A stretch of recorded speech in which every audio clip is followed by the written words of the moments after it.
Sir, I'm going to continue the recording at 103. Sir, I'm stopping the recording at 134. Going back to page 3 at line 39, you ask Mr. Span where you get caught with the gun at. And Mr. Span responded, I ain't get caught with that shit. Do you see? Yes. What is Mr. Span talking about? Or what did you understand Mr. Span talking about at the bottom of page 3 through the top of page 4 to lines 13?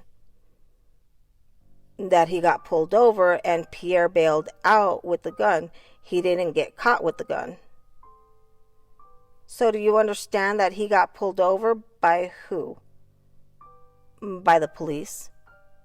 And that Pierre was in the car with him? Yes. And that Pierre bailed out of the car? Yes. And, sir, does he, at line 7, where Mr. Span says, they caught me a month later, what did you understand that to mean? That the law officials caught him a month later and charged him with it. And at lines 9 through 11, Mr. Span says, y'all pulled me over.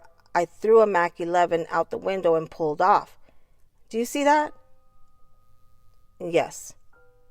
What did you understand him to mean there? He was saying how he was driving with a stick and he threw a Mac 11 out the car and it's not going to stick on him. Now, sir, Mr. Span then says at lines 12 and 13 that ain't sh. Do you see that? Yes. What is he talking about? What ain't The case, it's nothing. The Mac 11 case? Yes. Sir, I'm going to continue the recording here. Sir, I'm stopping the recording at 159 and at about line 34 in the transcripts. At lines 13 through 15 on page 4, Mr. Span says, but they saying I called a hit on Sacramento. A Mexican got killed, the King Chief. Do you see that? Yes. And does Mr. Span say that immediately after he says that shit ain't shit? Yes. What did you understand Mr. Span to be talking about when he says he called a hit on Sacramento? A person got killed in the barbershop on Sacramento, and they saying he had something to do with it. And did you know who got killed in a barbershop on Sacramento? Yes. And who was that? A guy named Rudy Rangel. I'm sorry? A guy named Rudy Rangel. And you had just heard that, sir, correct? Yes. And, sir, when Mr. Span says a Mexican got killed, the King Chief, who is he referring to? The guy they called Kato. And is that the same Mr. Rangel that you referred to just now? Yes. And, sir, in this conversation with Mr. Span on July 20th, had you brought up Kato's murder during this conversation? No. Was this the first encounter that you had with the defendant while you were cooperating? Yes. At any point during your meeting with Mr. Span on July 20th, did you ever ask him about a King Chief? No. At any point during your meeting with Mr. Span on July 20th, did you ever ask him about a hit on Sacramento? No. Did you ever ask him about a Mexican getting killed? No. Did you ever ask him about Kato? No. And does Mr. Span says this ain't shit, and he's talking about the gun case, correct? Yes. And immediately after that, he then says, but then they saying I called a hit on Sacramento. A Mexican got killed, the King Chief. Yes. Now, sir, do you know about when Kato was killed? It was before I got out. I was incarcerated, so it was like maybe a month or so before I got out. And were you let out in about July of 2003? Yes. Sir, I'm continuing the recording at 159. Actually, excuse me. Before I continue with the recording, let me go down to lines 28 through 30. Mr. Span, in response to you asking how the you got something to do with that, Mr. Span says, "Man, them bitch, god damn it, come saying I'm calling all the plays and some Do you see that?" Yes. When he says them bitches, who did you understand him to mean? Law officials. And he say law officials say that he's calling all the plays? Yes. And when Mr. Span says, on my mama, they got an operation on Broman, do you see that? Yes. What did you understand Mr. Span to mean there? It was an operation to get him off the street.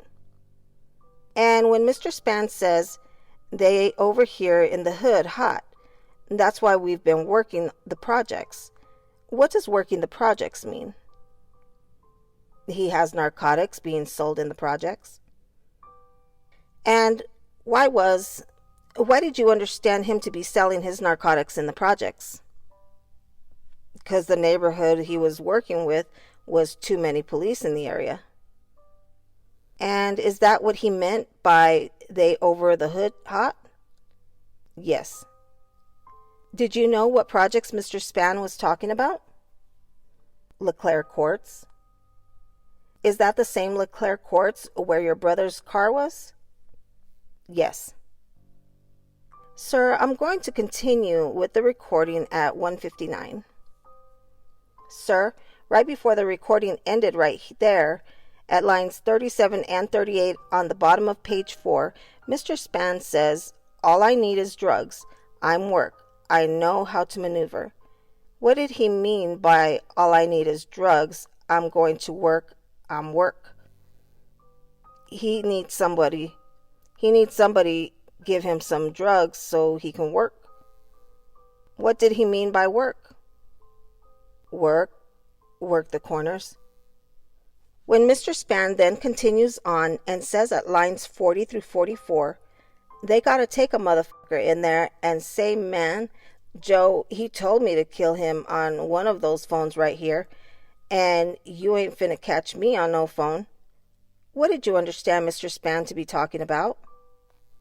That he needed, the only way the police are gonna get him are somebody that he know tell them that he told them to do something over on these phones. So the only way the police could get Mr. Span was if someone close to him made a recording on a phone? Yes. Sir, I'm going to have you turn to page 5 of the transcript, and I'm going to play clip C of Government's Exhibit 511. Sir, I'm stopping the recording at about lines 21, where Mr. Span refers to at lines 11, Kenny, the old cat Kenny.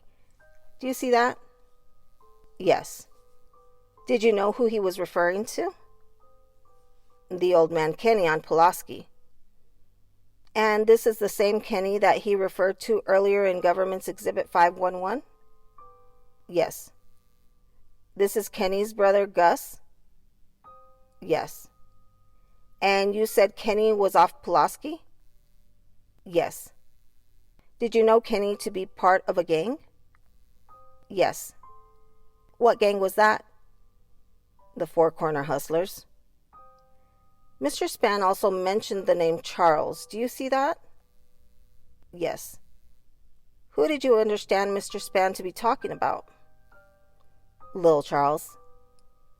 Is that Lil Charles who used to lead the Gordy Boys? Yes.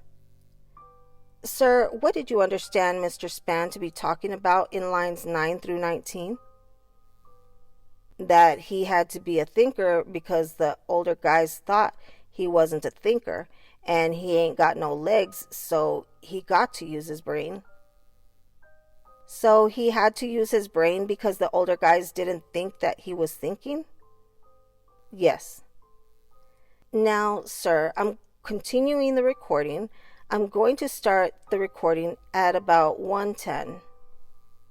Sir, right before the music starts, I stopped it at 1:30 in the recording. So this is at lines 36 to 46 on page 5.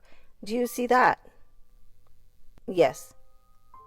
At the very beginning of where I started at 110 in the recording, Mr. Span says, because that's how we got popped off about 3 of them before, and then something unintelligible. What does popped off mean? Killed or shot. And when he said we popped off about 3 of them, who did you understand him to be talking about? He got rid of 3 of them before they even knew where he was coming from. Did you know who he was talking about? No. And sir, this is the same conversation on July 20th of 2003, correct? Yes. And earlier in the conversation, did Mr. Span talk about being shot at by individuals and Debo firing back? Yes. And later on in the same conversation, did he talk about Kenny, Gus, and Ali? Yes. And then did he later bring up Kenny and Charles in the clip that I'm playing right now? Yes. Now, sir, at lines 39 through 43, Mr. Span says they ain't know where the shit was hitting them from, 'cause when they shot me, I played the role like I ain't know who done that shit. Do you see that? Yes. What did you understand Mr. Span to be talking about there? That when he got shot, he played like he didn't know where it came from, and then he started retaliating against them. They didn't know it was coming from him. When he's talking about when he got shot, what shooting did you understand him to be talking about? The one that he said he was turned down, Van Buren? The shooter from earlier in the conversation? Yes. And later he says, got picking motherfuckers off, picking them off. Do you see that? Yes. What does he mean there? He got to picking them off. What does it mean to pick someone off? Shoot them, kill them. And at the end of this section, Mr. Span says, then God damn it, we hit a made motherfucker and it's on. What's a made motherfucker? Somebody that meant something to the group. And do you know who Mr. Span was referring to? Gus. Was Gus that she referred to as Kenny's brother? Yes. And what did he mean that we hit a made motherfucker? You hit a person that had some say-so around there. And what does it mean to hit? Kill. And then at the end of that sentence, Mr. Span says, and God damn it, we hit a made motherfucker and it's on. When he says it's on, what did you understand that to mean? It was all-out warfare now.